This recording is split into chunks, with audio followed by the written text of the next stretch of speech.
Thank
you.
Good morning.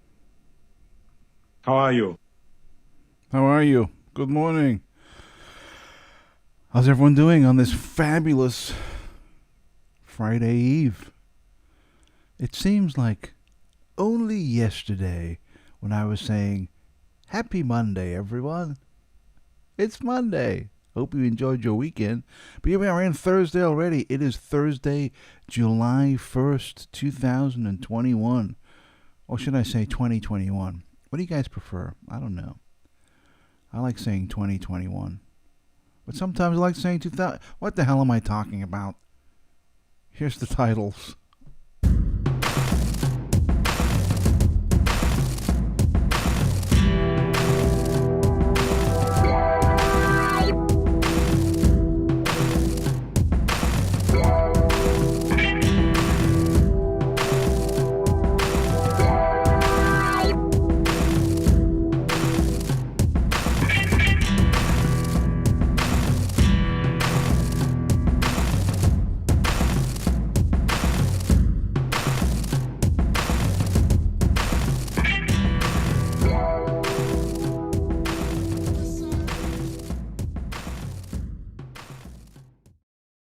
Hey everybody, how you doing?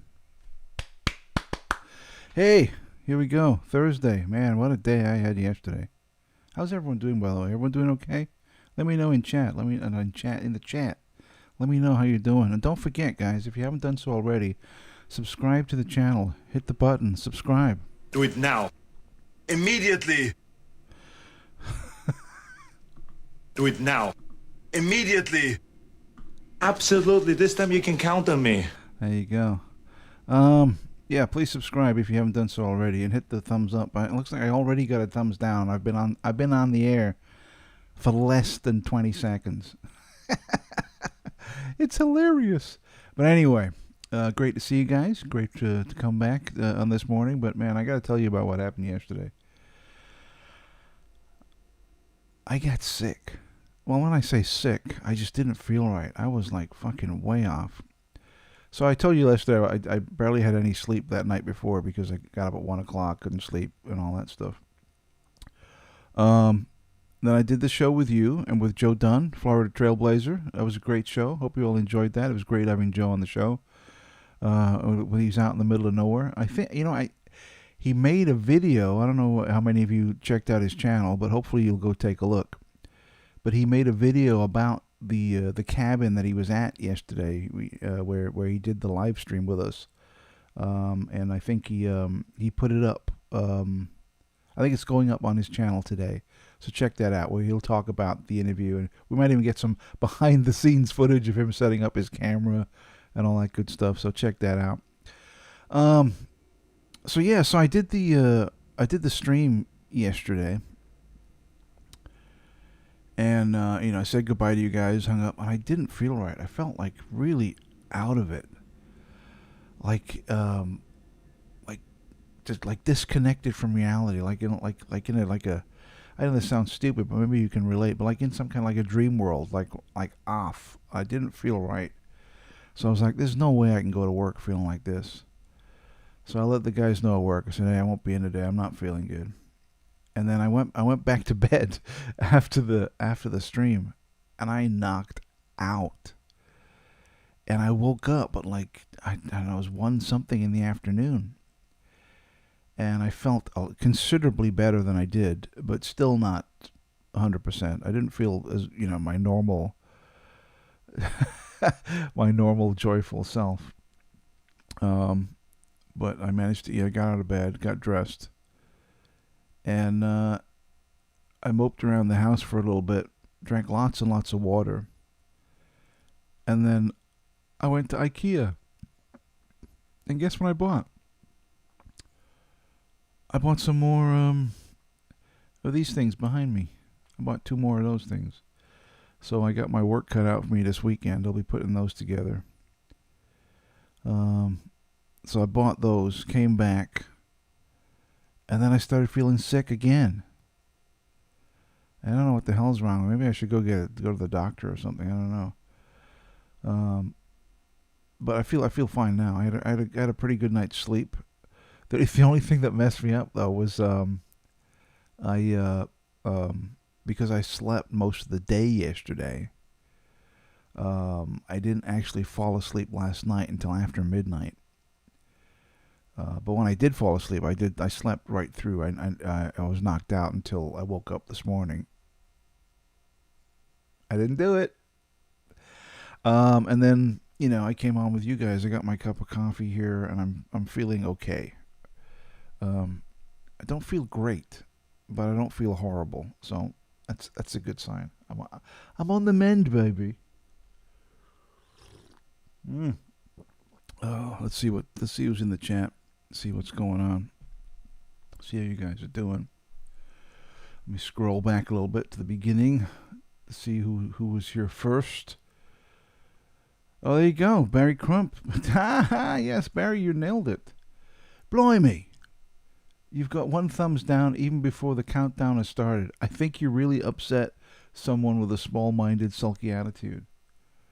I guess so. It is a bit weird that I start the stream, and the countdown. I haven't even. The show hasn't begun yet, and someone's already like, "Arr, arr." It's weird. Oh well, whatever. Let's see. Jackie chimed in and said, "You'll always get one who doesn't like it." Yeah, that's true. You can't please everyone. Some people don't like it, and that's fine. But it blows. Why do you keep watching though? That's the part that gets me. If you don't like me or you don't like the show, and I get that. I mean, there's lots of places and people I don't like. But the places and people that I don't like, guess what? I avoid them. It makes my life so much easier. That's the thing that gets me. Is like, if you don't like me or you don't like the show, then don't fucking watch it. Why you come? Whatever. I'm sick of talking about this stupid bullshit. Anyway, let's see who else is on here. We got Hidden History of Ray. Says hi everyone. Good morning. There he is, climbing through what is that? Like in his little icon, like a box or like a. That doesn't look fun, Ray. Whatever that picture's from, it doesn't look like you're having a good time. But anyway. And then we got Abandoned and Forgotten Whales. Well, that sounds interesting. How you doing, Abandoned? Isn't this weird calling someone abandoned? Let's see. Who else came in here? Five Childs UK is in the house. Hello, Chris. Good morning. How are you? There he is.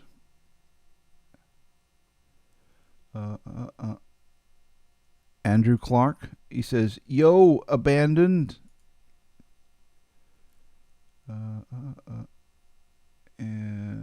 Sunshine Dragon. He comes on and says, "Hey, everybody." Good morning.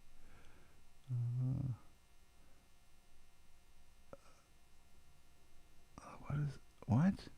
Oh yes, we got to echo Jackie's words here. Smash the like button, people, or my tarantulas will eat you. Jackie, I didn't know you had tarantulas. That's crazy. You can get exterminators to get rid of them, right? If they're infesting your house. I know she's probably screaming, yelling at the screen now.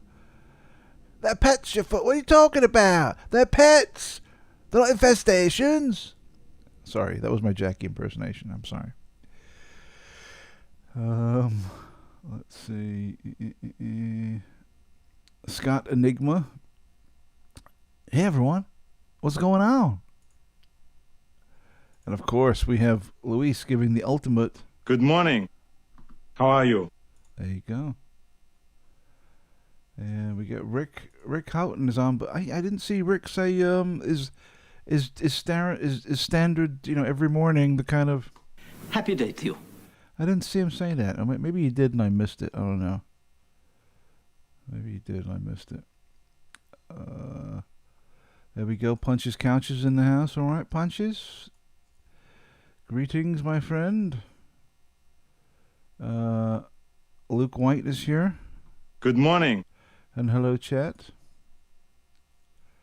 Oh, so many comments. I'm still scrolling. Bear with me. Brain fog. Maybe that's what I had yesterday.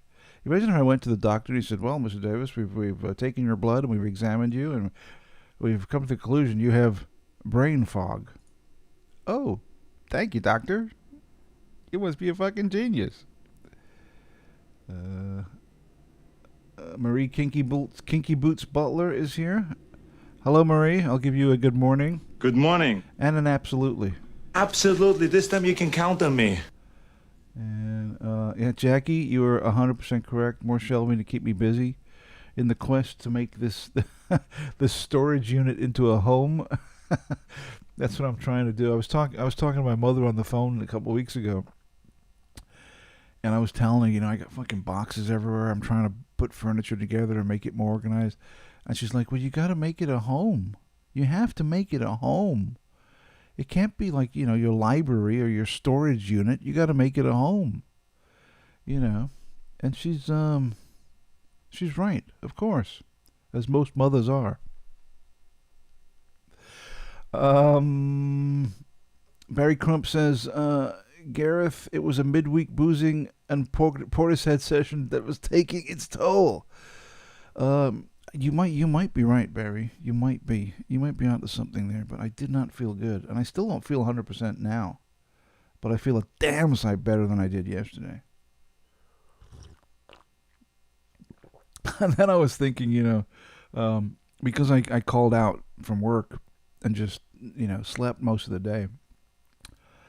I was like, well, what about the people who saw me do the stream in the morning from work? They saw me do the stream and like, oh, that guy's full of shit. He's not sick. He was up at 6 doing some fucking dopey stream talking all these mental cases about all kinds of trailblazing and shit. And I was like, whatever. Haters gonna hate. It is what it is. Anyone else show up in the... God, there's a lot of talking in the chat today. I'm scrolling through.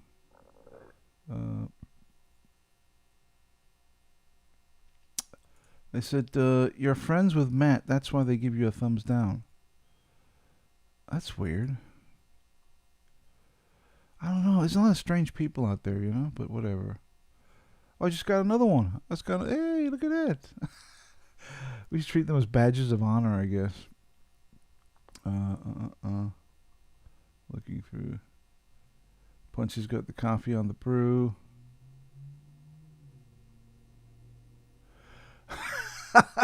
Jackie says, you failed sounding like me. Yes, 23 tarantulas, and they're definitely pets. Wow. 23 tarantulas. Oh, my God. That's amazing. And a little disturbing. But anyway, it's amazing.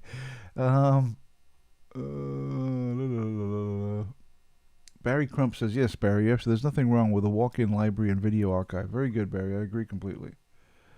Barry and I, once again, are on the same page, ladies and gentlemen. Ladies and gentlemen. All right, so we got a great show for you lined up for you today. Matthew Williams will be joining us in about 15, 20 minutes. I was on the Secret Vault. Someone just gave me an... Yeah, this is great. I forgot what I was going to say now. Yeah, Matt is going to be on in about 15 minutes. We'll probably continue our conversation that we were having yesterday. I was on the Secret Vault live stream yesterday afternoon. Oh, that's what happened yesterday too. So I woke up after my hours of sleeping and discovered that my internet was down. I had no internet at all. So I went onto the my internet provider's website to see, to complain or to say, hey, can you fix this or send someone over, or I rebooted the modem and the router and all that stuff. I got it going, and I went on to check that everything was okay, and they said, oh yeah, there's an outage in your area. It should be done by like 5 o'clock. So I was like, all right. So then I went to IKEA to pick up my stuff. When I came back, I brought the bookcases in. I stacked they're in the hallway over there up against the wall. I'll be building them this weekend, and I stacked them against the wall. And I checked the internet, and it was working. So they got it on that. When the internet was working, YouTube came on, and I saw that Matt was doing his live stream. And I jumped on there for a bit, and we talked a little about the UFO UAP report that came out last Friday and some of the implications. So we might continue that conversation today because it was a fascinating conversation, and it's one that everyone seems to be having on the internet, but it's one that needs to be had because we need to shed light on what's really going on here, as opposed to the path and the image that they're painting, what the media is painting, because it's not always accurate, if you know what I mean. Yeah, so we got 26 thumbs up. Let's make it to 30, guys. Get it going. Let's get it up to 30. Hit that button. And don't forget to subscribe if you haven't done so already. Hit the button. Do what you got to do. Do it now. Immediately. Absolutely. I watched last night. There's an old British horror show that came out in 1980, and it's called The Hammer House of Horror. And I bought I imported the Blu-rays from the UK around Christmas time. The last Christmas time. And I've been watching it slowly because I wanted to savor it. I didn't want to just plow, because there's only 13 episodes. I didn't want to just plow through it and be done with it, and that's the end of that. So I'd watch an episode every few weeks. And last night I finally watched the final episode of the series of The Hammer House of Horror on Blu-ray. And it was bittersweet because the episode was not a great episode. And it's strange because the episodes themselves, it's a very mixed bag. Some of the episodes are phenomenal, and some of them are not so great. The final episode of the series was not so great. It was called The Mark of Satan, and about a mortician that got up to some shenanigans with a dead body. Not that kind of shenanigans, but like devil stuff, and it wasn't that great. I was not very impressed. But you know what really impresses me about this series is about the new Blu-ray release of, I say new to me, the Blu-ray release of Hammer House of Horror. The image quality on these Blu-rays are amazing. Because I guess they filmed the entire series on film, not on video. They filmed it on film, and if you've got film, when you can scan in the film at a high resolution, and you can get 1080p or 4K, even 8K from film. And the quality on these discs are, oh my God, the detail. It's like watching it with new eyes. It is unbelievably good. So I would recommend, if you like that kind of horror anthology TV show, check out The Hammer House of Horror. But I know you can get it on DVD fairly easy, and that'll you'd still be able to watch it on DVD, obviously. But if you want to really appreciate super high quality images, check out the Blu-ray release, which is breathtaking, and it's so cool to get a glimpse of late 70s, early 80s UK life. You know what I mean? Like how the post office and the old cars, and I'm watching it, and there's so many, like, oh my God, I remember that.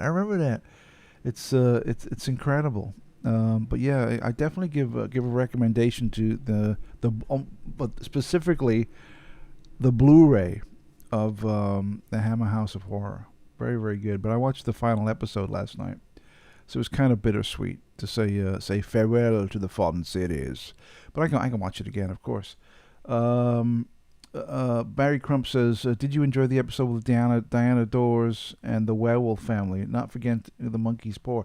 I don't recall the monkey's paw in Hammer House of Horror, but I do remember the werewolf family with Diana Dors. That was a fun one. One of my favorite ones was the first episode about the witch, where the witch gets transported from like the 16th century into future times. She's being burned at the stake, and she says some spell, and it transports her into the future, into like 1980s UK. I really enjoyed that one. That was a great episode. But there were a lot of good episodes in there. But it is a mixed bag. Not all episodes are great, but well worth a watch. And obviously, if any of you guys who watch the Friday Night Howl, and you'll see me and Crazy John comparing what videos we've gotten this week, you'll know that I'm a big fan of Hammer movies from the 60s and the 70s, and I have all Hammer films on DVD, but I'm slowly collecting them now on Blu-ray to get the higher quality. Oh yes, Rick Howden says, yeah, Denham Elliott. That was a good one too, with Denham Elliott as the estate agent. Yeah, that was a great episode. Also, I did like that one. And the one with Peter Cushing, where he has the pet store, and the guy comes out of prison. That was a great one too. A lot of good ones, a lot of good episodes. Well worth it. But like I say, even though these episodes are great, the image quality on the Blu-ray is fucking breathtaking, man. I don't, sometimes the Blu-ray you're like, whatever. But this is like, whoa, it looks amazing. So check it out. And it's not as far as I know, the new remastered Blu-ray of Hammer House has never been released in the States. So I had to buy the UK version and convert it over here. So what I do is, because if I buy like a UK disc, a UK Blu-ray, and I put it into my US Blu-ray player, I get a message on the screen saying, sorry, this region is not supported, that kind of bullshit. But the discs themselves, even though you can't play them on a US Blu-ray player, you can throw them into your Blu-ray player on your computer and rip them into high quality MP4 files very easily, which is what I do. Although I do have on my list of things to buy a multi-region 4K Blu-ray player, where you can basically get any disc from anywhere in the world and throw it in there, and it will play it flawlessly. So I'm thinking about picking one of those up, because I do have quite a collection of UK DVDs and Blu-rays. I have the box set of the comic strip presents. Remember that show with Rick Mayall and Adrian Edmondson and stuff from the 80s? I have that, but that's only ever been released in the UK, and I have that, which I've ripped, so I can still watch the episodes, but I can't take a disc and put it in and play it. And I do like to watch discs. I know it's super convenient to have the file on my Plex server that I can watch whenever I want to, and I do watch it. But sometimes the ritual of sitting down in front of the TV, looking through, I think I'll watch this, pulling the disc out and then putting it in, and it's a really nice feeling. I've actually watched VHS, which I know is fucking madness. You get a degraded picture, and why would you want to put yourself through that shit watching VHS? But it's the ritual. It's the whole thing of getting the tape, putting it in. Like I was saying, I recently bought, I say recently, maybe about a year ago, I bought the complete series of Kolchak the Night Stalker on VHS. Which is like, what, are you fucking mental? What is wrong with you? VHS? And it's great. I watched the entire series on videotape, 2 episodes per tape, and it was really good. And speaking of videotape, tomorrow on Mindset Mornings, of course, it's Friday, which means Physical Media Friday. We got Reeves Cook coming back on tomorrow, and we're going to go over some more physical media stuff. So maybe I'll dig out some of the the VHS. I'll grab the Night Stalker, the ones I bought recently, my most recent VHS purchase, and I'll show you some of those and some of the other stuff that I have. So we'll go over some of that tomorrow. We'll do some digging through some ancient media. I haven't bought any Blu-rays this week actually, but I'll probably get some for next week. Some new stuff. I'm always trying to fill my Hammer movie collection. There's a few I got my eye on, but when they first come out, they're always crazy expensive. I always wait until the price goes down to that little sweet spot, and I'm like, buy, and I get it, you know. Jackie says that she's got the Night Stalker on DVD. Yeah, the original Night Stalker, Darren McGavin, was and it still is. It's incredibly. It's still watchable today, and it's a wonderful, wonderful vampire movie. I really, really enjoy it, and I have memories of seeing that movie on late night TV as a child, and it fucking scaring the shit out of me. You know, it was like really unnerving. There's a few scenes in it which are very unnerving for a small child, and and then I remember the next day, you know, after it had been on TV, meeting up with my friends, and we're all talking about, we'd all seen it the night before. Oh my God, do you remember this part? Did you see this? And we're all reminiscing about this show. And then obviously back in those days, you know, there was no streaming or you could watch it over and over. It was broadcast once, and that was the end of that. But the whole thing was burned into your memory. It was burned into your head, so that you'd have this memory of this, you know, and then it becomes nostalgia. Then 10, 20 years later, you still have this memory. So when you find it on video cassette or DVD or Blu-ray, you're like, oh my God, I remember, and you buy it.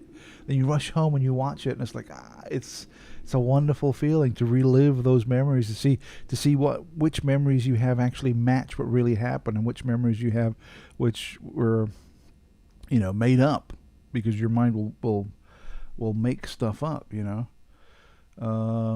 But yeah, Night Stalker, especially the first one, the first Night Stalker, the original 1972 TV movie, superb. I mean, if you like, if you're into like horror movies or vampire movies or early 70s, you know, stuff, and you haven't seen the Night Stalker, do yourself a favor, check it out. You'll love it. And I think, and I might be wrong here, but I think it's on YouTube. I think if you were to search for the Night Stalker Darren McGavin or Night Stalker Vampire or something like in Google YouTube, you should be able to find the original TV movie. I think it is on YouTube, so you don't have to scramble out and try and get the DVD or the Blu-ray. Although I would recommend you get the Blu-ray, because the picture quality is phenomenal, and you do get some nice extras with it. But if you just want to watch it, check it out. It should be on YouTube. But watch it late at night with the lights out and the curtains drawn, and it's a good one. You know, it's really good. I really enjoy it. There you go. Looks like Secret Vault is in the chat. It says oi oi. There you go. Jump on Skype, Matt. I'll bring you in. Oh yeah. Okay. Rick Houghton just checked. He said, yeah, just checked. It is there. Yeah. Gary Newman says, here in my car, I feel safest of all. I can lock all my doors. It's the only way to live. In cars. Did you like the Abyss film? I did. I did like it. I thought it was great. I really, really enjoyed the Abyss. I just wish they'd release it on Blu-ray, because right now it has not been released. It's only been released on DVD. Well, a special edition DVD was released a while ago, which I have. But no Blu-ray, unfortunately. Which is a damn shame. Well, we'll see. Hopefully, it will appear one day in the future. Let's see. Everyone's saying hello to Matt in the chat. Hey, Secret Vault. Hey, Mr. Vault. Hey, Mr. Vault. Oh, gee, mister, you sure are swell. All right, let me see if I can get Matt on. It's 6:30, so it's about that time. Let me check if he's on the Skypey, the Skeepy. Let's see. Man,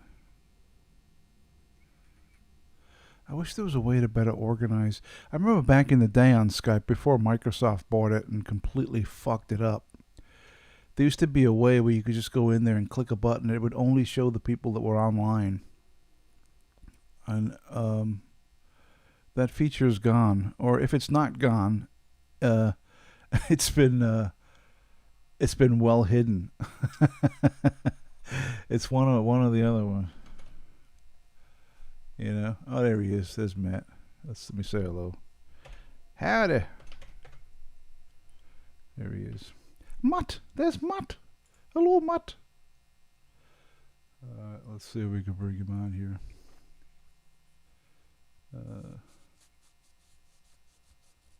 Yeah, but I'm gonna go to work today. I'm not gonna call out sick again. Although the temptation is always there, you know, when you get a taste of freedom. But I will be at work today. So if anyone from work is watching, I'll be there. Don't be a little bitch. I'll be there. All right, let's see. Let's get him on here. We'll bring him on. Oh, another swig of coffee. Oh my gosh. There we go. Here we go.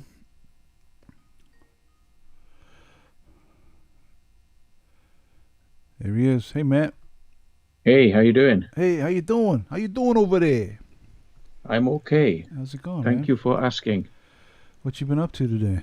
See, my day's just beginning. Yours is like rolling along nicely. Yeah.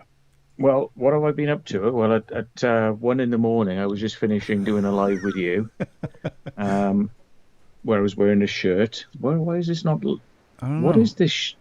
Why isn't it? What is going on? I don't know. I think it's because Skype flips stuff sometimes. And it kind of goes, you want to see yourself backwards, don't you? Yeah. It's like, no, I didn't ask for that, Skype, thank you, but whatever. You still got your UFO background on, which is great. Yeah, because I thought we might be talking about it. Absolutely. So, and I got my little fidget thing that I play with under the table, and I just play with things. Hey, what you do in your own time? It's up to you. Hey. Yeah. So, Gareth, I got to say, Yeah. I sent you messages this morning Oh, saying, you did? yeah, because what happened was you sent me a message 6 hours behind, and you said, "Do you want to come on tomorrow at 2:30?" Now, to my time, when I look at the message, it says Gareth sent you a message at 1 a.m. in the morning, said you want to come on tomorrow, which is of course Friday, which is tomorrow. Oh. So I sent you a message back saying, "Do you mean Friday? Yes, I can come on. Or do you mean today? Yes, I can come on." You know, then you get the old no response, like it's tumbleweeds blowing through. I was fast asleep snoring. It's the time zones, dude. The time zones are all fucking jacked up. It's so difficult to kind of, in my mind, I'm thinking, oh, I just said come on at 2:30 today, but I can understand how it would be confusing, you know. But I sent you a message on WhatsApp and on Messenger, but I heard nothing on both, so I didn't know if it was on, and I just thought I better just check to see if Gareth wants me. I wonder whether he's live. And I'm like, oh, it's 2:30, so I'm probably, I might be late. And you've been on, and I didn't know. So, yeah, no, that's cool. I'm so sorry, but it's you. Yeah, I'll yeah, in the future. I'll specify. In the future, things like this will never happen because they'll be able to go back in time. Exactly. So, yeah, in the future, we'll do it right, future boy.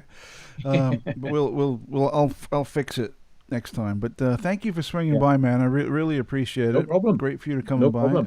2:30 in the afternoon is a lot better than 1 in the morning. So that's better. I mean, I got for nothing you. better to do than answer my door to delivery drivers who go, "It's a secret vault." That just happened to me. Are you serious?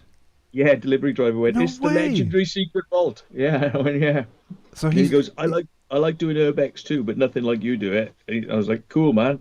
And he was like, but he didn't state his chat. I was like, I thought he was like, yeah, Yeah. man, yeah. And he was like, he was going away. I was like, oh, I thought he'd stay for a chat, like, but no. Come in, have That's a cup of coffee. We can jump into bed to get no. Just kidding. that's like that's like a Yeah. porn, like one of the porn movies. Hey, I got your Waka letter. waka waka. I have your letter. Oh, hang on. Come in. Let me find. Next thing you know, it's all fucking going on. Wow, that's a Yeah. trip, though, dude. That's so cool that the mailman just was like he knew you. He knew me, yeah.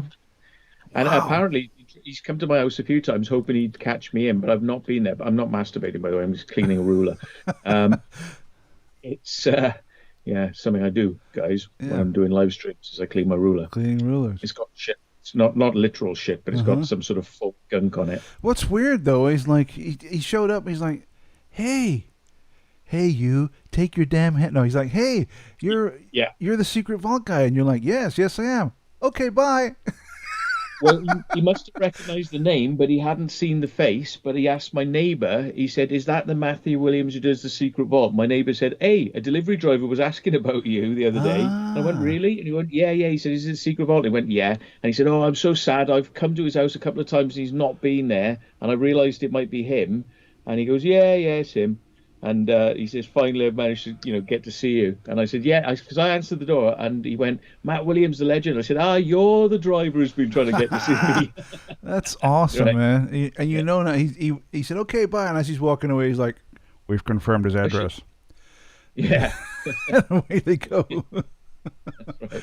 That's nuts. So, but I thought, considering he'd been desperate, so desperate to meet me, he would have like stopped for about 5 minutes and had a chat, but He was didn't gone. happen. That's still cool though, dude. Do you often be out and about and bump into people and they're like, hey, Yeah, yeah, you're the guy. yeah, it happens. I was in Nuneaton, and we were just about to go into like lift a flap and go into this cinema, Mm-hmm. and so we were like walking across the road with the cameras, and one of these big Porsche Cayenne things, like a people mover Cayenne SUV type Porsche, drove past, and somebody leaned out the window and went, "Oi, secret vault!" And I was like, all right. He was like, secret vault as he drove off, and he was like, mew. And again, I had no idea who that person was. That's great, You man. know? That's really Yeah. cool. It's got to be a little unnerving too, though. When a complete stranger approach. I mean, Yeah. it's got to be fun and disturbing at the same time. You Well, know? the thing is, I figure because they're not people who've like really tried to meet you, they probably are sincere, Right. viewers. Um, it's like I think that the thing that worries me more is meeting people who want to meet you. That's like, oh, Yeah. get a friend, come along, make sure as a witness to what Mm-hmm. goes on here. Yeah. Because I've had some shit over the years, so I'm paranoid, not because I'm just generally skittish. I'm paranoid for good reason. I mean, I know shit goes down and people try to lure you in. So yeah. But I mean, I've had it like in a car park in Bristol. They went secret vault, and I went, yeah, and Sam and Jess. Oh my God, Sam and Jess as well. And it's like, so that was a funny one. Uh I huh. went into my B&Q's, which is like your home. Is it Home Home Depot. Yeah. Home Depot. Yeah. Home Depot, same sort of Yeah. company, I think. They even have the same sort of like design of stores and Is it colors and really? things. I But didn't know. Is it really the same company?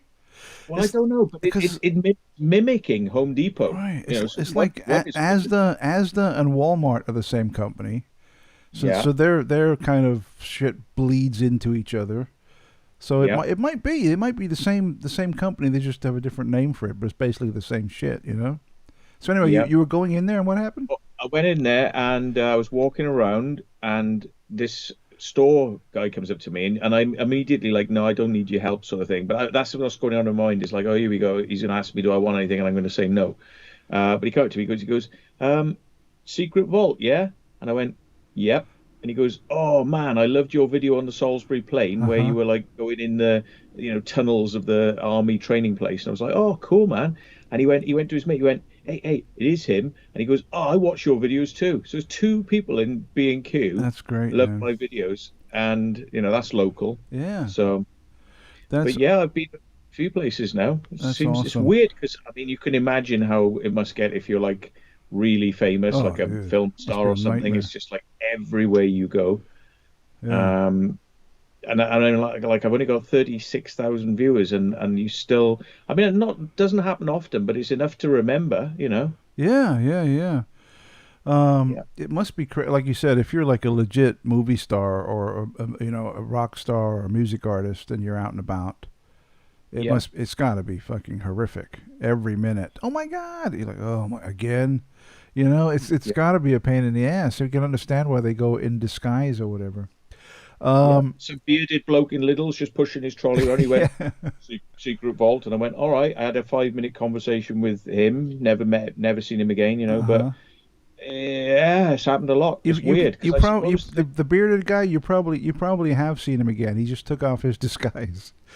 yeah, yeah. It's the same guy. He keeps walking around the block, changing disguises. He's He like, just see you totally took tomorrow. off his disguise. Yeah. Last night So I watched see me. I watched your video last night. Where you went into the BBC place, Yes. And which they were like, was it's not the BBC. it is Like, not. It is not the BBC. Fucking yeah. BBC lanyard. That was great. That was hilarious. I love the part where they came out there. No, no, no, and then you paused it and you zoomed in. You zoomed right in and then check this shit out. Oh, Yeah, that was great. Yeah, I watched that one BBC. last night. That was a good one. It was a little bit short, and it was a shame you didn't get in there. But it was a nice little ending to it when it was like it was. I think Jordan was the one who spotted it first, right? He was the one who spotted Yes. the thing. But when you zoomed in, it was like, beep, beep, beep, beep, beep. There it is, Yeah. BBC. Both guys had BBC lanyards on. Jordan said that his ID card said BBC, but one of them flipped it around so I couldn't see it. Ah, So there's something going on there. They don't want, like they've been told specifically, right. don't talk to people about this being the BBC. Why? Weird. That is Yeah, so that's weird. that's what I was thinking. Like, why would they? I mean, who gives a fuck? Why would you lie about it? Who cares? All Yeah. right, it's the BBC. So what? Why would you lie about that? It doesn't make sense.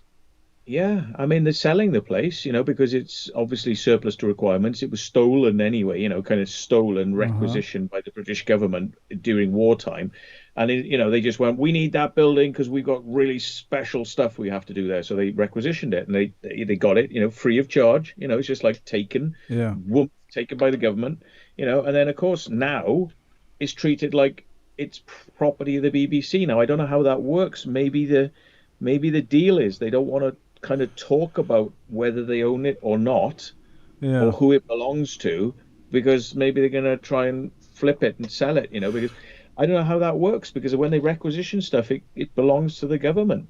Well, the BBC is part of the government, right? It's a state-owned Yeah, yeah, broadcast facility, so they basically got some free property, and then they sell it. So it's like nothing but pure profit, just money, yeah. just rolling, just falling out of the skies into their laps from And I nothing. kind of thought that if you requisition something, when you finish with it, you have to give it back to the original landowner, but maybe not. Yeah. If anybody knows the rules behind that, I'd love to know, because, it's a weird one. Well, I got to ask you this, because there was like two or three moments in that video I watched last night, which I found were a little disturbing. Hmm. And the first the first one was you're already thinking, you already probably know what I'm going to say, is when you were walking in Jordan. and you were going in, and when you went through the door, the automatic door went and you stopped, Yeah. and Hmm. then all of a sudden I hear this fucking screaming, like literal like screaming. And I'm like, what the hell is this? And then you turn around Yeah. with the camera, and Jordan is like losing his shit, Yeah. screaming like a mental case. And I'm, Yeah. what's all that about? You've not seen much of Jordan. You don't know what Jordan's like, Is do that you? is that his that's his MO? That's his deal? Yeah, he's like autistic spectrum sort of guy, Uh huh. and he does it for effect. Right. He does it for effect. It's his persona. I don't know quite why he's kind of chosen that persona, but he does this kind of over the top. Everything he does is louder than it needs to be and Uh huh. more aggressive than it needs to be, and he kind of, I don't know, he acts like a big kid sort of thing, but he's not necessarily like that in real life. This is his Well, chosen right. persona for his channel. So So of once course once you go out and explore with him. You kind of sign up to kind of having the that's who you're taking out well, with you. You there know. was another great moment in the video because the other two people who you're with, I don't know who they are, but there was a few moments with the guy when he was like giving him looks like the fuck is wrong with this guy. It was great. Yeah. It was great just to see his face. Like, what the hell is wrong with this dude? You And I know? did say to the guy as well because I said, "Oh, just ignore him. He's autistic Yeah, spectrum.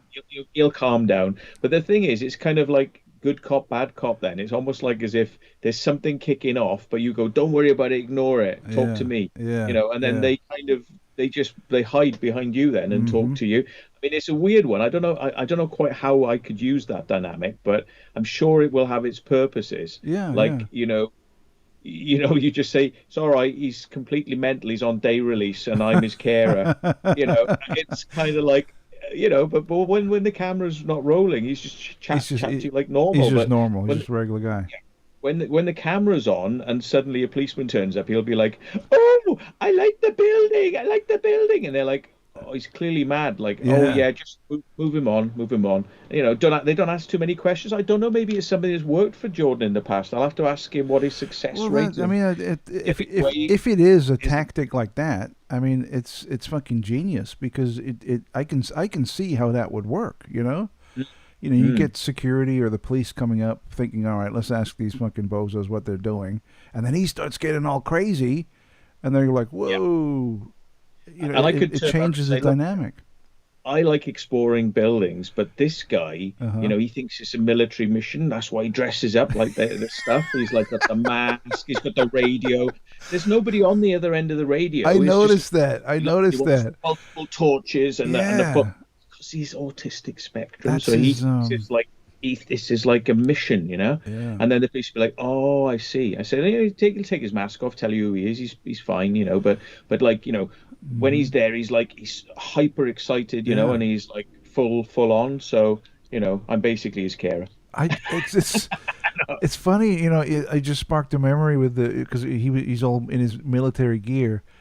I remember Yeah. years ago, for years when I used to drive to work, I used to drive past this bus stop, and I would Hmm. always see this guy there, this man dressed like a cowboy, right? But not like legitimate cowboy stuff. Like the cow. When you were a kid and you get like a cowboy hat with the string, and Yeah. the little gun belt with the silver gun, and like the kid cowboy stuff, right? Yeah. And this guy would be wearing this, like he'd have the kid cowboy hat, and it was tiny. It was like because he was a fully grown man, but he'd have like a little tiny little cowboy hat on. He'd have like the little gun belt, and you could see he was a bit a bit mental. He was a bit off. And I would drive this way for years, and I'd see him standing there, and he would get older and older and older, and he'd still be there with his hat, and he was probably not 100% in the head, and cowboys were his thing. And then one day I stopped Something seeing him. changes them. Maybe he feels like he's a superhero because he wears like Superman costume or something. He's like Yeah. that's superpower. It's because some of these people find it hard to cope in public spaces and things, and can't handle crowds very well. So they just stand there. They won't look at anybody. Some people have got problems with eye contact. Hmm. Some people, but maybe it was always something that made him feel safe. Yeah, That kind yeah, of. yeah. So you just, whereas you or I would grow out of it and go, He kept I it. don't need it anymore. Some people kind of are locked into that unless they go through like personal retraining within themselves Yeah. or somebody tells them this is where you need to be now. Don't be doing that. We'll retrain you to be a superhero wearing normal clothes or something Yes. like that. They don't get it. They are literally that is how they are set. But I was Their always weird because I drive past the bus. mindset. His mindset. I would Mindset. drive past the bus stop, and he'd be standing there in all his gear, holding like a carrier bag of his stuff, and other people at the bus stop would naturally like distance themselves from him. So he would essentially be on his own. Everyone else would be like a few feet away from him, and he'd just be Mm. standing there like with his little cowboy hat on, and it was weird and it was disturbing, but it was also kind of sad. When you see him, it was like, oh man. Maybe that's what he wants because he realizes if he would dresses normally, people get in his comfort Get zone. They in get his in face, yeah. And if he dresses the weird way, then people leave him alone. Yeah. Probably because if you get it too close, you might start to smell maybe as well. Could be. Sometimes Could be. people have got like personal BO hygiene issues or issues, and something, or it's yeah. kind of sad. It's sad to see, but I mean, yeah, I've seen people around like that, and you Hmm. then think, "What's your story?" I haven't got enough time to ask though. Yeah, yeah, yeah. I mean, it's like, yeah, you want to know, but you really don't want to know. You You don't know, want to know. it's both. It's like you're curious, but do I really want to piss away 2 hours of my life talking to this moron? And if you befriend somebody Oh like my that, God, forget oh, it. that's it. They Yeah, get their claws in you, and every time they see you, they're like your little dog. Then and it's like, hey, hey, hey, and it's yeah. so you just don't go there. It's like you'd like to know, but you really don't You want to don't know. want to know. Yeah. So let me ask you. Since we talked yesterday, have you changed hmm your mind on Bob Lazar yet? No, I haven't watched the. I fell asleep because I was quite tired afterwards, but I've still got it lined up to watch Hmm. the recording you did. Oh I yeah, yeah. want to The listen to what he had to say. the audio. I can't remember if I have listened to it. I'm bad with memory like that, but once I start to watch them, I go, I've seen that before. Or, if I listen to it, and I'll Right. forget about the fact I've listened to it. But if I start to listen to a bit of it, I'll go, I have listened to this before. So I may have listened to it Mm-hmm. before. But I am very interested, yeah, because Bob Lazar fascinates me. I mean, he really does fascinate me. But I always kind of go away, thinking to myself, yeah, still kind of occupies that space in my brain that says something not right with this. Who You who else who else in ufology does that for you? Where you're like, interesting case, interesting character, but I'm not sold. Who is there? Anyone else that kind of who goes along those lines with you? Well, there's some people I held in high regard that I kind of got to meet and learn a bit more about them and thought, oh my God, these people are very flawed. Mm-hmm. Was Linda Moulton Howe, Right. sadly. Yep. And eventually having her chasing me and hitting me on Oh hitting me my with the god.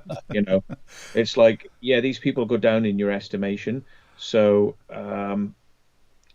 that's not a way to do ufology or I know. debate, is it? It's like, I'll chase you and hit Why you with an why why umbrella. why why was she chasing you? What was it? Did you say something to piss her off, or what? Well, What got her going? I thought I was helping her to understand crop circles by saying you can come out and watch us make one. We've been paid, the field's been paid for, so it's all legal, so we're not going to get in any trouble. You can't grass us to the police, Yeah. But if you want to come and watch us making a crop circle, we're going to do one. I said, I'm not saying anything weird's going to happen. It's going to be in daylight, not at nighttime. So that's a factor which is going to skew any results. But bring anybody who wants to test the Uh huh. field and test whatever, bring anybody who wants to come. Anyway, Ron Russell turned up, Simeon Hine, and Linda Moulton Howe. We made this crop circle, which was a logo for a radio company, Uh huh. and it was quite an involved way you had to do it because it wasn't a simple circle. It was actually an ellipse. Okay. So the whole thing was a stretched circle, and we used a very weird technique to do it. So it showed that we're not dumbos when it comes to like Right. doing a Right. weird shape and lettering and things like that. We can do it. So that was part of it. But what I didn't expect, I had no idea this was coming. These guys turned up with equipment and they measured the crop field, and they didn't get any readings before we started. And then Mm-hmm. after we made this crop circle, they said, we've got the highest readings we've ever had in any crop circle. And I'm Wow. like, really? Wow, that's interesting. And Linda Moulton Howe was sort of like mooching around and sort of not saying very much and taking all this in. And I said to her, that's quite weird. I mean, they've got readings on their equipment, but you could see there's nothing special about this field. Yeah. I mean, and I just laid it out to her. I just said, like, that's kind of weird. And Ron spoke to her and Simeon spoke to her, and they said, yeah, look, this is the weirdest thing. Like, the man-made circle has got the highest kind of readings. Maybe our criteria has been wrong, over the years. Maybe we need to rethink it. And it's like, so I thought, oh, so she's going to go away now with a slightly new perspective. Maybe Right. she'll Right.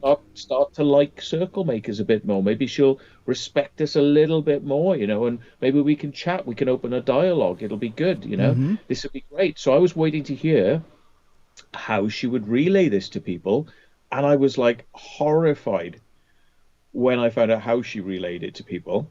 Okay, What did so she she do? basically, I'll cut it down to Okay. the nugget of what she Okay. said. Okay, she said I was in a crop field the other day where these people who call themselves circle makers were trying to make a circle, trying to make a crop circle. Okay, and she said, yeah, I didn't like what they'd done, and I think they just work for the CIA. What? And that was it. And that was it. She didn't mention the weird readings on the equipment, right? She said we were trying to make a crop circle. She didn't say whether we succeeded or not. She didn't describe anything about the events. She Uh-huh. just went, I saw some people trying to make a crop circle, and I think they just work for the CIA. And that was it. It was just like a thanks for inviting me, but screw you. I'm not interested in what you're talking about. And it's like, Mm. wow. I mean, like, talk about kick sand in your face.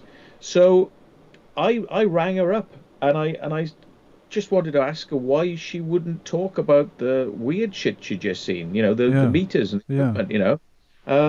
And so I rang her up and she said like, hello, Linda Moulton Howe. And I'm like, hi, Linda.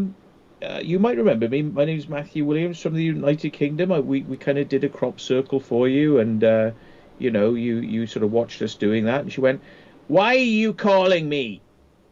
Very aggressive, Oh, God. and I'm like, "Well, I'm calling you because I was a bit troubled that you suggested that we were working for the CIA, which seemed a little bit like crazy. You went on the air and said that like that we were CIA, and I'm like, I'm British for a start, so how am Yeah. I going to be working for the CIA? Right. And she said, hey, I didn't ask you to call me. Don't call me back. Bang. What the It's fuck just is like that's? See, this is close-minded, bizarre. This is fucking bizarre to me. close-minded, very Yeah. weird, very made their minds up before they start, probably. You know what I mean? It's like that's to me is not research, and that to me is not normal communication or debate. That Right. is just, It, I am the law. I say what is the truth, mm-hmm. and you are not part of it. So out of my way, and it's It like, sounds like wow, that you had presented her with some information and evidence that went against her preconceived view of how these things are made, and instead of taking that information on and moving forward with it and see where it led, she immediately yep, went, nope, nope, nope, I'm not, no, no, no, no, get away, I don't want it, no, no, no, I don't want to hear it.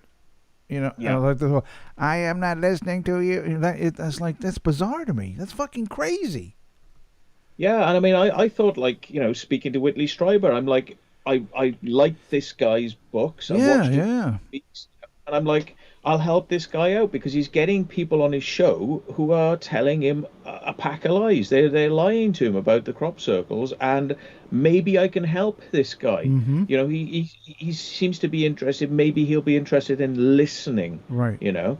So when I contacted him, and then he dobbed me into the police. He said, "Oh, give me evidence that you're making a circle." I said, "All right, I'll send you the design uh-huh, beforehand, and then we'll make it." Yeah, but please be quiet, I said, yeah, because let people say what they normally say about this circle, mm-hmm, and let it generate its, yeah, yeah, the stories that normally happens, and watch it. But he was on a totally different plane. He's like, "Yeah, yeah, just send me the crop circle design before you do it, and then yeah, no worries, I'll keep it to myself." But he's not thinking that at all.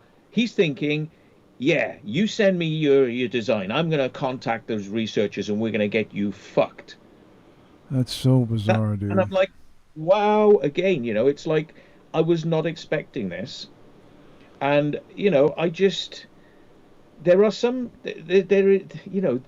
I hate to say this, but over the years in ufology, I've met these people who Uh-huh, treat it like as if it's like, golem with a ring. The subject is like the right, ring. It's like my precious, yes, yes, yes, my precious, yeah, mine, not your precious, mm-hmm, mine. my precious. And that, Yeah. that brings up an And interesting point, though, Matt. Think about this. Is like we were talking about this yesterday about we might be on the path to disclosure, and when mm, disclosure finally happens, if it finally happens, what are all these UFO researchers going to be yapping about? Yeah. What's what do they do? Once it becomes public knowledge, they're all gonna have to get real jobs. What are they gonna do? Yeah, and I mean, it's going to be weird from a number of levels because it's like with cannabis, it's like when you have to buy it from the guy down the road, Yeah. then it's all shifty and underground. But like when you can just go into a store and buy it, Right. and it's probably cleaner stuff, and you know Better it's stuff. coming Yeah. from quality control, Exactly. that's probably a good thing. But then, of course, all those dealers, you don't need them anymore. Right. They're redundant, Mm-hmm. unless, of course, you're in a state where you still have to go down to the guy down the road. But it's kind of like that with UFOs, I suppose, to a certain degree, because I and others and all these authors can say, "We told you so. We told you so." That's if it's an alien hypothesis, Right. But I think it's going to cause a lot of problems, possibly for some people who've been telling it a certain way with like maybe religious slants and like, oh, I am an abductee. Mm-hmm. And what's going to happen, I'm just a scenario, what would happen if the aliens came along and said, yeah, we've been here for years, yeah, we've abducted a few people, but not all these crazies who keep saying, like, open them anally and stuff, that's not happening. Uh-huh. And the aliens start saying, well, these are the true cases and these are the bullshit. And the aliens lay it out like, They'd have like I'm they'd have saying, like a list, like, yeah, we took him. No, yeah, don't know. I these don't know who guys, this guy is. Oh yeah, that yeah. that chick. Yeah, we took her. We took yeah. No, this guy. No clue who this is. And they're like, wait a The, second, what the fuck? the aliens might do what like a lot of people do, and they say, look, I don't want to cause no trouble, so I'm not gonna start slagging off the people who are lying, Right. but we'll just talk about the good cases, but we'll just not talk about the silly cases. But I don't think Yeah. aliens are kind of going to be like that. They're probably going to be quite blunt, Mm-hmm. you know. And yeah, so a lot of stuff's going to come out about what probably was correct and a lot of stuff that probably wasn't correct Right. over the Right. years. So a lot of things are going to come into sharp focus, you know. Yeah. Going back to Linda and Whitley. I mean, I'm also hang on. I'm also a big fan of Whitley Strieber. I've read all his books. I listen to his podcast. I enjoy listening to him and his particular point of view on this phenomena, whatever it is. But I do find it very disturbing that you attempted to like broaden his horizons and give him some information that he might not necessarily be privy to, that might take him down another path. Yeah. And immediately he's like, no, no, no, no, no, no, no. Yeah, it's That blows because my mind. circles. It's so great. Why can't they be? You would think that if you're a legitimate researcher, you go where the evidence takes you, right? Yeah, Even if yeah, it takes you to places that you don't necessarily want to go down, if that's where it goes, that's where you go, right? yeah, yeah. I can only say that, like I've told people in the past. Oops, sorry, just dropped something on the floor. Like I've dropped some. Like I've said in the past, sorry. That crop circles seem to. What's the word I'm looking for? They occupy a space in people's minds and hearts as a religious Mm-hmm. thing. Okay. So people want to believe it's aliens or gods or something paranormal. Right. And that it gives them a warm, fuzzy feeling. And not knowing actually allows that fuzzy feeling to just stay there forever. Not knowing. Right. Right. Okay. Finding out the truth makes them very angry. Okay. Mm-hmm. I've seen it Mm-hmm. many times, and people live in denial, and they also want to go back to the warm fuzzy feeling. It's like the Matrix. Just put me back in. Right. I just want Right. to be back in there because I don't want to remember any of this shit. Yeah. Yeah. Just put me back. Right. Yeah. I think that people genuinely do think about crop circles in that way and want to live in that reality. However, I think that if I had approached Whitley Strieber, and I've thought about this a lot, right?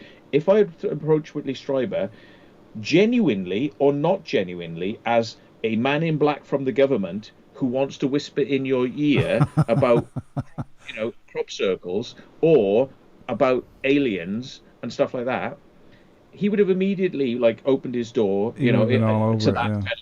Yeah, because this is how a lot of UFO researchers also fall down in my experience, is they listen to these whispers, yeah, from third hand, fifth hand, a bit like Dolan. Yesterday we were talking about Dolan saying Yeah. this guy told me Mm-hmm. about another guy who told him, Yeah. so it's like three removed. Now Dolan is saying, well, I have to tell you this because this is what they told me, but they could be playing him Sure. such a number. Yeah. Yeah. But UFO researchers often go with that sort of information. However, if you were to take a UFO researcher and say, this sighting, this sighting, this sighting, and this sighting, I have an absolute explanation for them. They might be a bit busy to want to talk to you about that. Right. Just saying. Okay.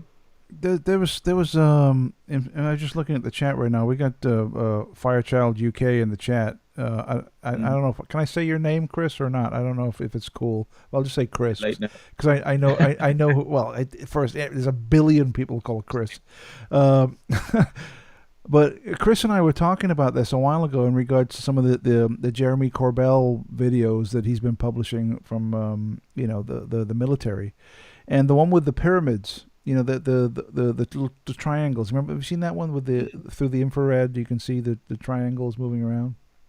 Yeah. And I was fascinated by this. Like, wow, well, I guess this is legit. I don't know. And I was talking to Chris, and he said, "Oh, have you seen the video where they deconstruct it?" I'm like, no.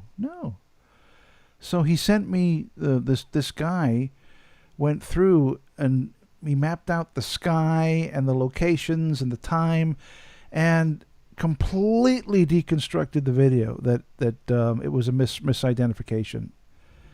Sure. And I watched the video, and the guy made a lot of sense, right? He made a lot of sense, and it changed my mind on that particular video, right? Mm-hmm. Now, but here's the thing, though, Matt. Even though it did change my mind on that video, I felt inside that I didn't want my mind changed.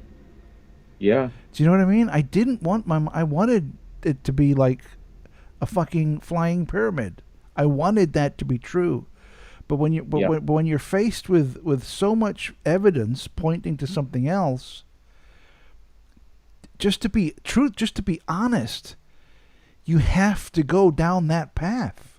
As much as emotionally I didn't want to, you have to, right? Just to be honest, to be legit. You know what I mean? Yeah, sure. All I can say is over the years, I've helped to unravel a lot of video footage and photograph stuff, and I experience a lot of resistance from the people.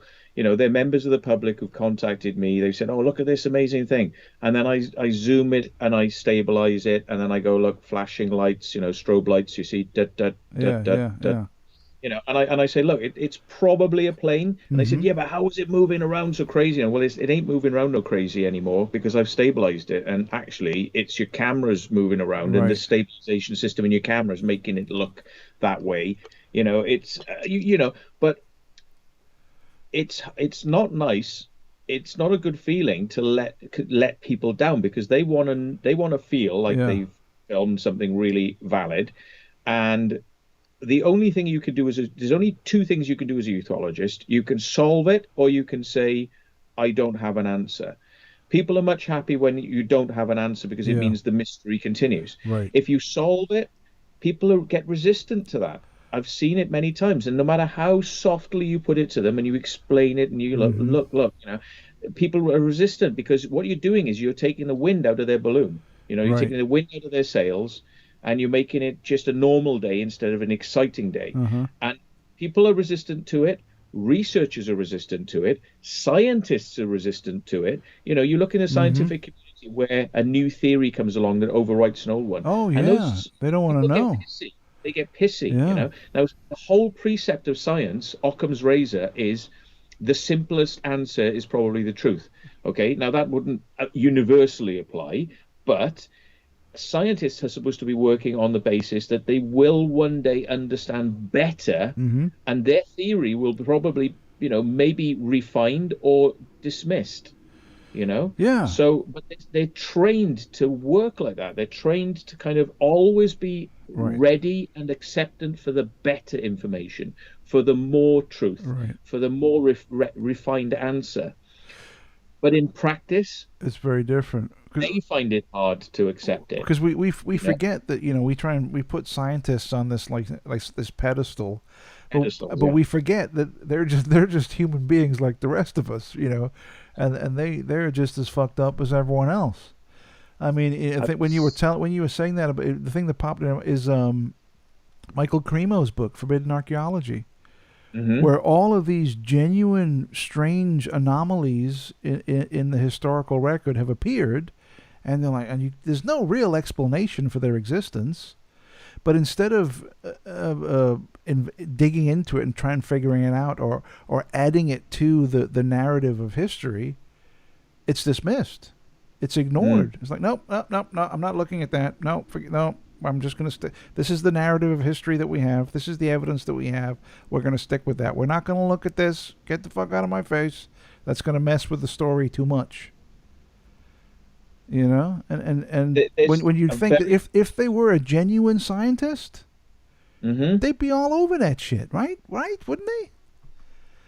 You'd think so, and this is why, if anybody hasn't seen it, I strongly suggest you go and watch Rupert Sheldrake's banned TED Talk. Oh, There's right, only yeah. two TED Talks that have ever been banned, right? And one was about the scientific, I think he called it the scientific delusion, yeah, or something like that, or the scientific contradiction or something like that is called. And what he's talking about, because he's experienced nothing but abuse from scientific sources, Uh-huh. for him as a trained scientist, trying to put forward theories, Right. and they're going, no, that's not an allowed theory. You're not allowed to have that theory. And he's like, but hang on, I'm putting the work into this, and I've got the research results. So why can't I have my theory? You can have your theory on physics and chemistry, and everybody's entitled to have a theory. And then we look at it and we decide what's good and what's bad. These guys say no, you can't have that theory because it goes into like mystic world, Yeah, telepathy, it's woo woo. you know, quantum Yeah. stuff, Mm-hmm. and it's like, and they go, no, no, no, no, no, you can't have that because until we say that, it's a no, it's a no go. Until we go near it, it's a no go. So he went back and he thought, well, because I've had all this crap with science, why don't I look at all the contradictions in science? Things they said were fixed, Right. like the value of c, Uh-huh. the speed of light, Right. it's fixed, Yeah. it's immutable. And it's not. It's actually variable. And there are areas in physics and science where they talk about this in very hushed tones because scientists have said that this will never change. This is immutable. And then when they change it, it's with a lot of scorn and a lot of fighting, Uh-huh. and the scientists all throw their toys out of the pram. But then they come up with a new version of what can never change. Yeah. And so what he did is he did a talk where he said, well, this would never change, and it did. This was never supposed to change, and it did. This is immutable and is not. You're not allowed to talk about this. You're not allowed to talk about that. And he went through a whole list of, fuck you. You say this shit Right. can't change. It's always changing. Mm-hmm. Yeah. And it was so it kicked so much dust up because the scientific community always talk about these things in hushed tones. They're like the I don't know best. They're like the uncle you don't talk about because he did something years ago, which was, Yeah. and nobody wants to talk about it. Everyone knows about it, but Mhm. nobody talks about it. And there's lots of stuff in science like that. And it's like the flat earthers love to kind of throw up some of these things from time to time. Like, oh, but what about this and what about that? And it's like, with respect to kind of science, flat earthers are idiots, but Yeah. they try to kind of like latch on to these inconsistencies. All I'm going to say is watch Rupert Sheldrake's talk because he very quickly and comedically, Yeah. Yeah. just brings up what about. Now you could go up to a scientist tomorrow. You could say, hey, what's this thing about the speed of light not maybe being, and they'll go, no, it is. It's a constant. You go, but what about? And you use the language they understand, blah, blah, blah. And they go, Well, yeah, there is that, but like, Yeah, and it's yeah. kind of you start to see the veil dropping, Right. that you start to sort of like see behind the curtain that not everything in science is exactly 100% known. I mean, of course, probably most of science is 98% unknown. What we know is the smallest amount, and what we will find out in a million years' Mm-hmm. time is that probably everything we thought now is Is like wrong. But I've childish always nonsense. thought that was the whole crux of science, though. It's Yeah, constantly changing. It's constantly as we discover more things and figure more shit out. It's yeah. constantly evolving and changing. Right? It's never locked. Yeah. Do you know what I And mean? There's always my stuff hand, that's changing. my hand seems like I can't pass my other hand through it because it's solid. But when you know that it's 98% empty space Mm. with atoms, it's just a force field that stops me putting my hand through there because of the forces involved. And when you break that down and you break it down into subatomic particles and then quantum Yeah, and wave, yeah, yeah. if you can actually harness that, then maybe you can go through solid matter, like Buckaroo Banzai in the eighth dimension.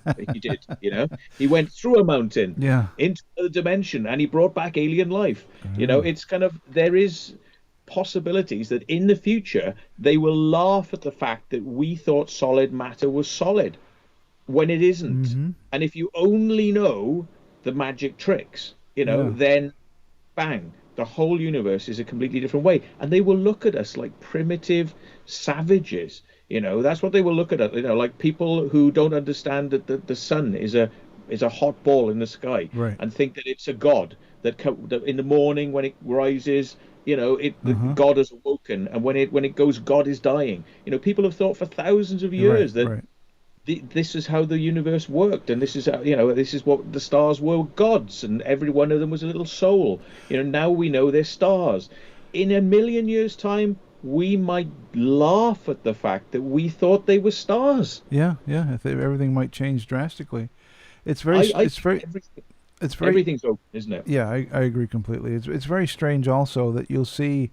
And I was talking to Ben about this the other day. People like Neil deGrasse Tyson, Brian Hmm? Cox, all of these like kind of these celebrity scientists who for years have been laughing and poking fun at UFO witnesses, and you know what I mean. It's all like it's Ah, there's you laugh last now. right, but you can see them now in the past year or so Yeah, slowly starting to backpedal, slowly yeah, starting to revise their opinions. And for years they were like, well, no, these guys, if it's some farmer out in the drunk farmer out in the middle of nowhere, she's a light in the sky. It's always that kind of thought. But yeah. they're starting to change they're starting to backpedal.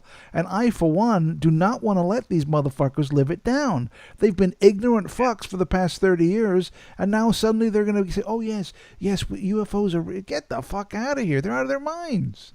No, see, Gareth, you're getting this wrong, right? UFOs are only been real since 2004, since they started Oh, this yeah, new that's true. project, Yeah, which was yeah, you're investigating, right. right? So we have to forget the Forget past. the You see, rest, this yeah. is we got to forget all the crimes of the past, and the fact that they've got stuff at Area 51, and we got to start looking at it now. Yeah. So Neil deGrasse Tyson and all those lot will be off the hook because they'll say, no, all those farmers who were drunk and tripped over and said they saw a UFO were drunk. Yeah, Yeah. but these new UFOs are real. Yeah. These are new UFOs, Right. and they've Yeah. only just made contact with us. Isn't that strange though? Like the past 80 years of hard evidence and landing traces, physical evidence, eyewitness reports, like really bizarre, incredible, profound encounters. Dismissed. We're just Yeah. gonna talk about the fucking tic tac. Well, let's see how it goes because as things unfold, they may start to spin this into much more of it's military, it's foreign government, and then the agenda's you're gonna go, yeah, kind of. I Yeah. knew you were gonna go down that road. Okay, they just want more Cold War. That's what they want. They want some more But money. if they do start to kind of reveal, well, maybe we are in contact with aliens, maybe there's something going on, but we don't know what it is, but we can see it is probably Yeah. alien, Yeah. and it's like, okay, well, that could be part of the New World Order agenda to kind of, align us all to Mm-hmm. fight the aliens as Mm-hmm. a one. Okay, so that could be suspicious too. But if they really do start to kind of open up to, well, maybe there's aliens or multiple groups of aliens out there.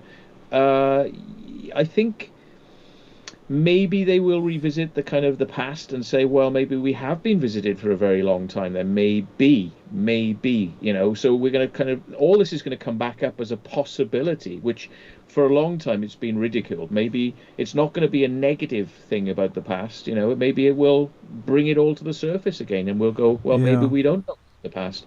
Maybe they'll reveal to us that we've been genetically altered, which is, people wonder where there's the missing link between uh, ancient well, the chimps developed very quickly into being Well, human there's beings. only what 98%. We're, us and chimpanzees are genetically are 98% the same. It's just that 2% difference, and I think that when if you have a baby chimpanzee and a baby human, I think for the first month or two of their lives, they behave almost identically, and then it comes to a certain point where the human baby starts to develop and show intelligence, and whereas the chimp just stays the same. Nothing happens. Yeah.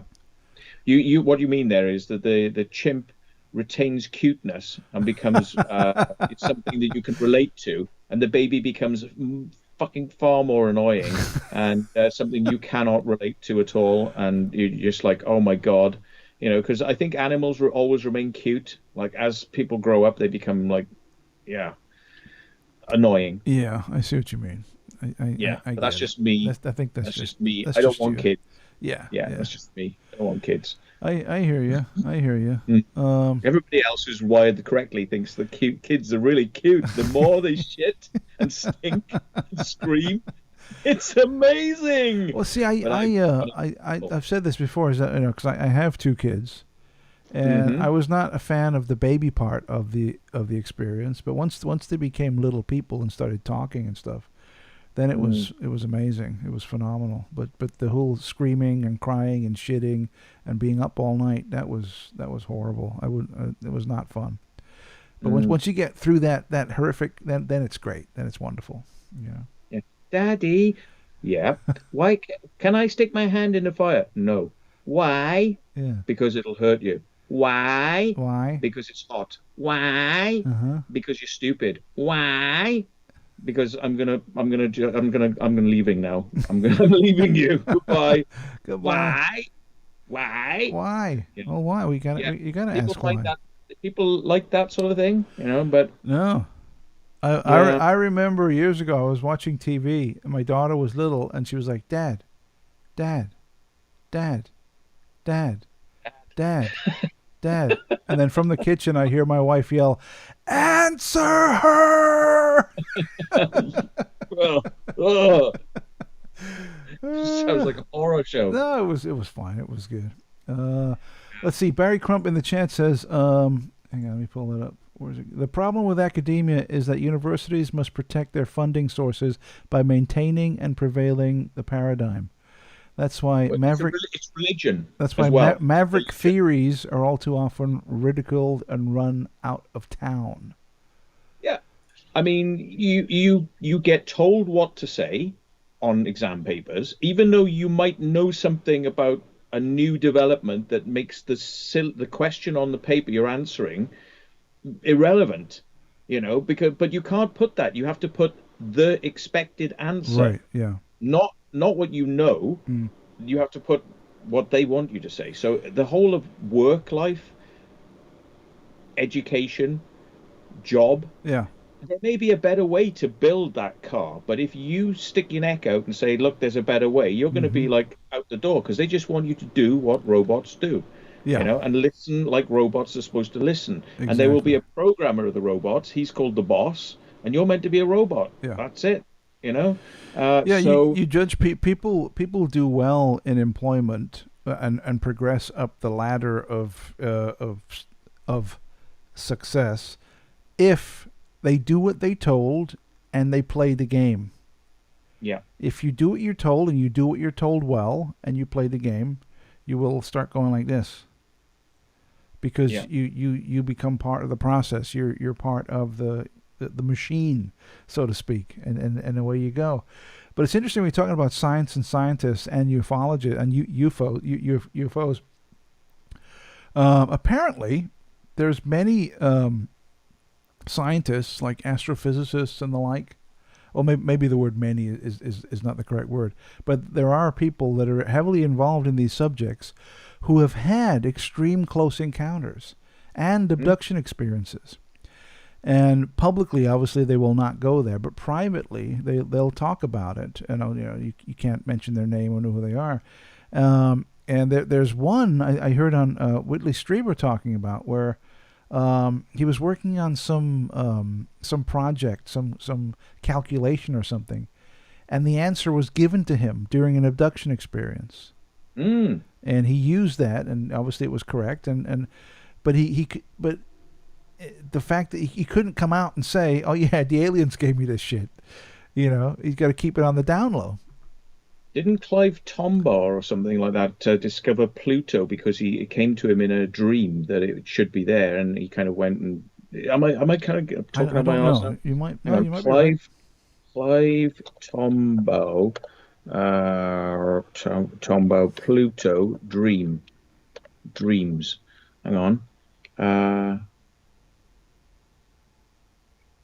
Clive could only dream of a. Oh no. So. No, I think you're thinking about DNA. Yeah. The DNA, the structure of DNA came in a dream. Right. With, was it Crick and what was Watson? Is it Crick? Okay. It was the dream. The DNA structure came to him in a dream. He dreamed, Yeah. and it turned out to be correct. But I'm right though. It's Clive Tombaugh and Pluto. So I must have heard that. I must be connecting something together. But I do live in. By the way, the alternate reality, which is the Mandela Effect universe. So unfortunately, some of the things I know are not necessarily what everyone else knows in this reality, because I have shifted realities. I'm in the Mandela Effect. I'm one of those people that remembers, for example, that they used to say, "For thine is the kingdom, the power, and the glory forever and ever. Amen." Right? Well, it was like. Thy will be done, as in earth as it is in heaven. Yeah, and then what was it? What was it? Lay down the. Oh God! Forgive us who trespass. So those who trespass against us. Trespass against us, and it's like forgive those who. It's not. What is it then? Right, see, Gareth. It's forgive those who debt against us. Debt. Credit. Wait. Hold on. Now, Gareth, here we go. This is freaky. Right. You have memories of this? Yep. Forgive the trespass. Forgive the trespassers and those who trespass against us. Right. Forgive them. Yeah, but it's not. It's never been that. So wait, you have memories of like being in primary school or whatever and doing this and reciting that shit and that's why you remember it. Yeah, of course. It's not debt. What it doesn't even make sense. Debt doesn't even make sense. I don't have that memory. You don't have the memory of debt. You have the memory of trespass. Of trespass. Yeah. Trespass. Yeah. But apparently it's wrong. You see, so the world has changed behind the scenes, but we all remember trespass. Right. But it's not. It's debt, which is like, to me, that's a silly thing to say. Forgive those who debt against us. So wait, let me get this straight. So you're in primary school or whatever, and you're learning this in the class in assembly in the morning or whatever, and it's being burned into your head as a little kid, and they're saying debt, not trespass. No, they said trespass. They said trespass. Okay. But you go and look it up now, and you will. I see. You will find that it apparently, officially, is debt. Well, all the teachers who were teaching us then were teaching us something different, because apparently that's not. Yeah, because I have the memory of trespass. Those who trespass against, that's the memory I have. See, I'm in some friggin' weird reality where these things are not like I remember them. Yeah. Yeah. Mel Brooks died. I remember it. He's not. He's alive, and if it wasn't for him, if it wasn't for the fact he was still alive, there wouldn't be any Curb Your Enthusiasm because Mel Brooks produced Yeah. Curb Your Enthusiasm. Yeah. I also have a memory and feeling of him dying. There you go. I also have that. 'Cause Nelson Mandela did die in a jail, yeah, when he was in jail. yeah. It's like So the unfair. Matrix is changing. They're flipping switches and changing things as it happens. Somebody's going back through time and changing some shit, or we've stepped into another alternate reality. We're on a fork. Yeah. There's also that, and this is the strange one. Have you ever heard about that American comedian Sinbad, the black comedian, with Heard about this being a Mandela effect, but I yes, didn't. no, I've spoken to multiple people over here, Yeah. and I've been to like, oh yeah, you remember that movie in the '90s with Sinbad and he was the genie, and they're like, oh yeah, I remember that, and Fred Savage from the Wonder Years was the kid. Yeah, I totally remember that, and then I'm like, that didn't exist. And they're like, what? The movie doesn't exist, dude. Doesn't exist. And they're like, get the fuck. Of course it exists. I remember it. I'm like, nope. Look it up. Well, Doesn't I exist. thought I saw somebody say that the Sinbad character was played by a different black person. I no. I mean, Is it that, I the don't know if movie the was movie the movie was I think specifically you've about got like those a genie, wrong. a Yeah. genie that was played by Sinbad, and the kid who rubs the lamp and gets the genie was Fred Savage from the Wonder Years, and it came out in the early to mid '90s. And Yeah. there's like Yeah. there's like Remember. a generation of people who were kids at that time who have memories of this movie. But when you look into it, the It's movie not. doesn't exist. It was never made. Yeah. There are lots and lots of examples like this. But yeah, I think the Mandela effect is a real thing. And I saw Captain Delusion, taking a piss out of the Mandela effect, saying, "Hey, it's just your faulty memories. You just don't understand," And he was going through this whole routine, and I'm like, "No, sorry, dude. I'm sorry. There are some things that, like, I would fight to the death to Yeah. say, I'm sorry. You're wrong there. That's Well, that's not the way it is." well, faulty memories. That's fine. Everyone has faulty memories. But why are people having Why are people that don't know each other having faulty memories of the The same same way. shit? That's Yeah. the issue. Why are people remembering this? People they've never met. They don't know each other, but they all have this memory of something that doesn't exist. I mean, well, That's the issue. we shouldn't take Captain Delusion too seriously because I mean, like the moment you look at the guy, you realize there's something not quite going on right there. Yeah. But he is entertaining. But his explanation for that is, he says, "Well, we're all human, so we're all very similar. So our brains fail in the same way. So when we think we've seen something that is X when it's actually Y, Yeah. we all will think it's X because we all fail the same way." And I'm like, no. That's almost as stupid as saying that reality's changing. Yeah. It might be easier just to say, well, reality's been altered than to go down that. Well, we're all the dead. Blah blah blah blah. It's just as dumb. Yeah. It's just as mean, it's just a wacky theory, just like the other one.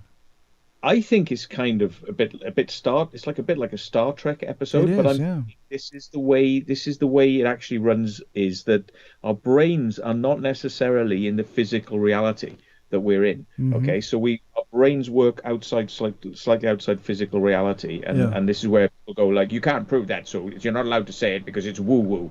Okay, so but what I think is that we are slightly outside the physical reality. So if somebody goes back in a time machine and changes shit, that changes physical reality, but our brains remember the Yeah, way it the was. way it was before it was changed.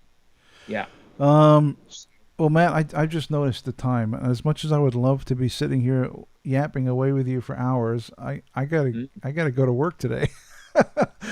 You get up and do these shows before you go to work. You Yeah. sick man. There's I'm- something wrong with there's you. something wrong with me. I know. There's something wrong with this guy. In another reality, I wouldn't be doing these shows. in the Mandela effect, I wouldn't be doing these shows.